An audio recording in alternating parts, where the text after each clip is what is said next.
Hi hello ನಮಸ್ತೆ news 18 digital ಕಾಂಟೆಂಟ್ಗೆ ಸ್ವಾಗತ. ನಾನು ಪ್ರಗತಿ ಶೆಟ್ಟಿ. ಸದ್ಯ ಮಕರ ಸಂಕ್ರಾಂತಿ ಹಬ್ಬದ ಸಂಭ್ರಮದಲ್ಲಿ ಜನರಿದ್ದಾರೆ. ಸಂಕ್ರಾಂತಿಯ ದಿನ ಯಾವ್ಯಾವ ರೀತಿಯಾಗಿ ಸೆಲೆಬ್ರೇಟ್ ಮಾಡಬೇಕು ಅಂತೆಲ್ಲ ಆಲೋಚನೆ ಮಾಡ್ಕೊಂಡಿದ್ದಾರೆ.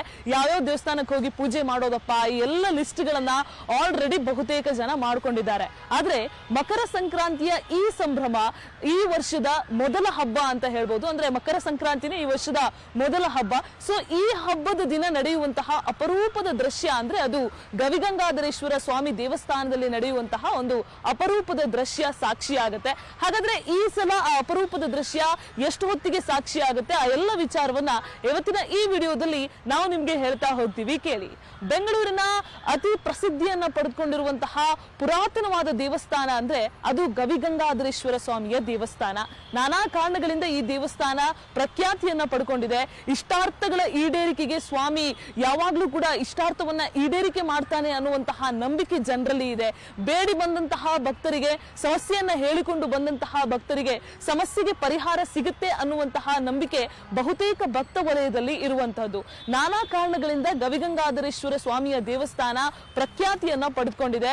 ಅದರಲ್ಲೂ ಕೂಡ ಮಕರ ಸಂಕ್ರಾಂತಿ ಹಬ್ಬದ ದಿನ ನಡೆಯುವಂತಹ ಆ ಸೂರ್ಯ ರಶ್ಮಿ ಸ್ಪರ್ಶಿಸುವಂತಹ ವಿಶೇಷವಾದ ಅಪರೂಪದ ದೃಶ್ಯವನ್ನ ಕಣ್ತುಂಬಿಕೊಳ್ಳೋದಕ್ಕೆ ಸಿಲಿಕಾನ್ ಸಿಟಿ ಮಾತ್ರ ಅಲ್ಲ, ಬೇರೆ ಬೇರೆ ಭಾಗದಿಂದ ಜನರು ಈ ಒಂದು ದೇವಸ್ಥಾನದ ಆವರಣದಲ್ಲಿ ಸೇರ್ತಾರೆ. ಸೂರ್ಯ ರಶ್ಮಿ ಸ್ಪರ್ಶಿಸುವಂತಹ ಸಂದರ್ಭ ಅಂದ್ರೆ ಸೂರ್ಯ ದಕ್ಷಿಣ ಪಥದಿಂದ ಉತ್ತರ ಪಥಕ್ಕೆ ಸಂಚಲನ ಮಾಡುವಂತಹ ಒಂದು ಸಂದರ್ಭವನ್ನ ಸೂರ್ಯ ರಶ್ಮಿ ಇರುತ್ತಲ್ಲ, ಅಂದ್ರೆ ಸೂರ್ಯನ ಕಿರಣಗಳು ಆ ವೇಳೆ ಗವಿಗಂಗಾಧರೇಶ್ವರ ಸ್ವಾಮಿ ದೇವಸ್ಥಾನದಲ್ಲಿ ಇರುವಂತಹ ಶಿವನ ಮೇಲೆ ನೇರವಾಗಿ ಬೀಳುತ್ತೆ.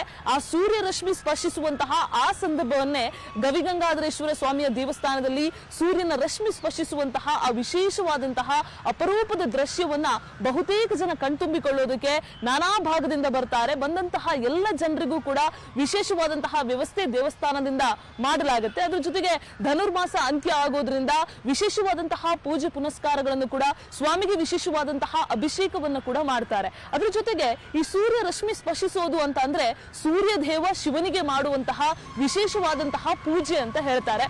ಸೊ ಈ ಗಳಿಗೆ ವರ್ಷದ ಯಾವ್ಯಾವ ರೀತಿಯ ಆಗು ಹೋಗುಗಳಿರ್ತವೆ ಅದೆಲ್ಲವನ್ನು ಕೂಡ ಡಿಸೈಡ್ ಮಾಡುತ್ತೆ ಅನ್ನುವಂಥದ್ದು ಅನೇಕರಲ್ಲಿ ಇರುವಂತಹ ನಂಬಿಕೆ. ಅಂದ್ರೆ ಕೋವಿಡ್ ಕಾಲದಲ್ಲಿ ಸೂರ್ಯ ರಶ್ಮಿ ಸ್ಪರ್ಶಿಸಿದ್ದು ಬಹಳ ಸೆಕೆಂಡ್ಗಳ ಅಂತರದಲ್ಲಿ ಪಾಸ್ ಆಗೋಯ್ತು. ಆ ಸಂದರ್ಭದಲ್ಲಿ ಕೂಡ ಈ ದೇವಸ್ಥಾನದ ಪ್ರಧಾನ ಅರ್ಚಕರಾಗಿರುವಂತಹ ಸೋಮಸುಂದರ ದೀಕ್ಷಿತರವರು ಹೇಳಿದ್ರು ಕೂಡ, ಅಂದ್ರೆ ಈ ವರ್ಷ ಏನೋ ಒಂದು ಸಮಸ್ಯೆ ಕಾದಿದೆ ಅಂತ. ಅದರನ್ವಯ ಕೋವಿಡ್ ಬಂತು, ಕೋವಿಡ್ ನಿಂದ ನಾನಾ ಸಮಸ್ಯೆಗಳು ಎದುರಾಯಿತು. ಸಾಕಷ್ಟು ಜನರ ಬದುಕಿನಲ್ಲಿ ಈಗಲೂ ಕೂಡ ಆ ಕೋವಿಡ್ ಮಹಾಮಾರಿಯ ಎಫೆಕ್ಟ್ ಇನ್ನೂ ಕೂಡ ತಟ್ತಾ ಇದೆ. ಅನೇಕ ಜನರು ತಮ್ಮ ಪ್ರೀತಿ ಪಾತ್ರರನ್ನ ಕಳೆದುಕೊಂಡ್ರು, ಅನೇಕರು ಬದುಕನ್ನೇ ಕಳೆದುಕೊಂಡ್ರು, ಅನೇಕರು ಬದುಕಿದ್ರು ಕೂಡ ತಮ್ಮವರನ್ನ ಕಳ್ಕೊಂಡು ಈಗಲೂ ಕೂಡ ದುಃಖದಲ್ಲಿ ಇರುವಂತಹ ಪರಿಸ್ಥಿತಿ ಎದುರಾಗಿತ್ತು. ಸೊ ಎಲ್ಲ ವಿಚಾರವನ್ನು ಕೂಡ ಆ ಸಂದರ್ಭದಲ್ಲೇ ಹೇಳಿದ್ರು. ಅಂದ್ರೆ ಏನೋ ಒಂದು ಅನಾಹುತ ಕಾದಿದೆ ಅನ್ನುವಂತಹ ಅರ್ಥದಲ್ಲಿ ಸೂರ್ಯ ರಶ್ಮಿ ಎಷ್ಟು ಹೊತ್ತು ಶಿವಲಿಂಗನ ಮೇಲೆ ಇರುತ್ತೆ ಅನ್ನುವಂತಹ ಆಧಾರದ ಮೇಲೆ ಈ ವರ್ಷದ ಆಗು ಹೋಗುಗಳನ್ನ, ಅಂದ್ರೆ ಈ ವರ್ಷ ಏನ್ ಒಳ್ಳೇದಾಗತ್ತೆ ಏನ್ ಕೆಟ್ಟದಾಗತ್ತೆ ಅದೆಲ್ಲವನ್ನು ಕೂಡ ಡಿಸೈಡ್ ಮಾಡಲಾಗುತ್ತೆ. ಸೊ ನಾಳೆ ಸೂರ್ಯ ರಶ್ಮಿ 5:02 ಆರಂಭ ಆಗುತ್ತೆ ಅನ್ನುವಂತಹ ಮಾಹಿತಿಯನ್ನ ಸೋಮಸುಂದರ ದೀಕ್ಷಿತರು ಕೊಟ್ಟಿರುವಂತದ್ದು. ಸೊ 5:02 ಎಷ್ಟು ಹೊತ್ತಿನವರೆಗೆ ಸೂರ್ಯ ರಶ್ಮಿ ಇರುತ್ತೆ ಶಿವಲಿಂಗನ ಮೇಲೆ ಅನ್ನುವಂತಹದನ್ನ ಕಾದು ನೋಡ್ಬೇಕು. ಜೊತೆಗೆ ಪ್ರತಿ ವರ್ಷ ಕೂಡ ಜನ ಈ ಒಂದು ಅಪರೂಪದ ದೃಶ್ಯವನ್ನ ನೋಡೋದಕ್ಕೆ ಅತ್ಯಂತ ಕಾತರರಾಗಿರ್ತಾರೆ, ಕೌತುಕದಿಂದ ಬರ್ತಾರೆ. ಆದ್ರೆ ಆ ಸಂದರ್ಭದಲ್ಲಿ ದೇವಸ್ಥಾನದ ಒಳಭಾಗದಲ್ಲಿ ಎಲ್ರಿಗೂ ಕೂಡ ಪ್ರವೇಶ ಇರೋದಿಲ್ಲ. ಸೊ ಬರುವಂತಹ ಜನರಿಗೆ ನಿರಾಸೆ ಆಗಬಾರ್ದು ಅನ್ನುವಂತಹ ಕಾರಣಕ್ಕೆ ಬೆಂಗಳೂರು ಮಾತ್ರ ಅಲ್ಲ, ರಾಜ್ಯದ ಮೂಲೆ ಮೂಲೆಯಿಂದಲೂ ಕೂಡ ಜನ ಈ ದೃಶ್ಯವನ್ನ ಕಣ್ತುಂಬಿಕೊಳ್ಳೋದಕ್ಕೆ ಬರ್ತಾರೆ. ಸೊ ಬರುವಂತಹ ಜನರಿಗೆ ನಿರಾಸೆ ಆಗಬಾರ್ದು ಅನ್ನುವಂತಹ ಕಾರಣಕ್ಕೆ ದೇವಸ್ಥಾನದ ಪ್ರಾಂಗಣದಲ್ಲಿ ಸುತ್ತಮುತ್ತ LED ವ್ಯವಸ್ಥೆಯನ್ನ ಕೂಡ ಮಾಡಿರುವಂತಹದ್ದು. ಅದರ ಜೊತೆಗೆ ಒಂದಷ್ಟು ಟಿವಿಗಳನ್ನು ಕೂಡ ಹಾಕಿದ್ದಾರೆ. ಸೊ ಈ ಮೂಲಕ ದೃಶ್ಯವನ್ನ ಕಣ್ತುಂಬಿಕೊಳ್ಳಿ, ಅಪರೂಪದ ದೃಶ್ಯವನ್ನ ಕಣ್ತುಂಬಿಕೊಳ್ಳಿ ಅಂತ ದೇವಸ್ಥಾನದ ಪ್ರಧಾನ ಅರ್ಚಕರು ಈ ಒಂದು ವ್ಯವಸ್ಥೆಯನ್ನ ಮಾಡಿರುವಂತಹದ್ದು. ಇನ್ನ ಈ ಅಪರೂಪದ ದೃಶ್ಯವನ್ನ ಕಣ್ತುಂಬಿಕೊಂಡ್ರೆ ಸೂರ್ಯ ರಶ್ಮಿ ಸ್ಪರ್ಶಿಸುವಂತಹ ಆ ವಿಶೇಷ ಸಂದರ್ಭವನ್ನ ನೋಡಿದ್ರೆ ಪುಣ್ಯ ಪ್ರಾಪ್ತಿ ಆಗುತ್ತೆ ಅನ್ನುವಂತಹ ನಂಬಿಕೆ ಕೂಡ ಅನೇಕರಲ್ಲಿ ಇರುವಂತಹದ್ದು. ಆ ಲಿಂಗ ಸ್ಪರ್ಶಿಸುವಂತಹ ಆ ಸೂರ್ಯನ ಕಿರಣಗಳು ಲಿಂಗವನ್ನ ಸ್ಪರ್ಶಿಸುವಂತಹ ಆ ದೃಶ್ಯ ನೋಡೋದೇ ಒಂದ್ ರೀತಿಯಾಗಿ ಬಹಳ ಚಂದ ಇರುತ್ತೆ. ಸೊ ಅದನ್ನ ನೋಡಿದ್ರೆ ಒಂದು ಪುಣ್ಯ ಪ್ರಾಪ್ತಿ ಆಗುತ್ತೆ ಅನ್ನುವಂತಹ ನಂಬಿಕೆ ಕೂಡ ಅನೇಕ ಭಕ್ತ ವಲಯದಲ್ಲಿ ಇರುವಂತಹದ್ದು. ಇನ್ನು ಸೂರ್ಯ ರಶ್ಮಿ ಸ್ಪರ್ಶಿಸಿದ ಬಳಿಕವೂ ಕೂಡ ದೇವಸ್ಥಾನದಲ್ಲಿ ವಿಶೇಷವಾದಂತಹ ಪೂಜೆ ಇರುತ್ತೆ.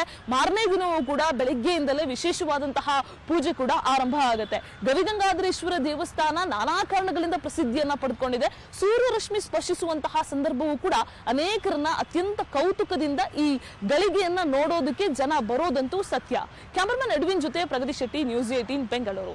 ನಿರ್ಭೀತ, ನಿಷ್ಪಕ್ಷಪಾತ, ವಿಶ್ವಾಸಾರ್ಹ ಸುದ್ದಿಗಳಿಗೆ ಮತ್ತೊಂದು ಹೆಸರಾಗಿರುವ ನ್ಯೂಸ್ 18 ಕನ್ನಡ ಈಗ ಆಪ್ನಲ್ಲೂ ಲಭ್ಯ ಇದೆ. ದಯವಿಟ್ಟು ಈ QR ಕೋಡ್ ಸ್ಕ್ಯಾನ್ ಮಾಡಿಕೊಂಡು ಆಪ್ ಡೌನ್ಲೋಡ್ ಮಾಡೋದಕ್ಕೆ ಮರಿಬೇಡಿ. ನಿಮ್ಮ ಬೆಂಬಲ ಸದಾ ಹೀಗೆ ನಮ್ಮೊಂದಿಗಿರಲಿ. ಧನ್ಯವಾದ.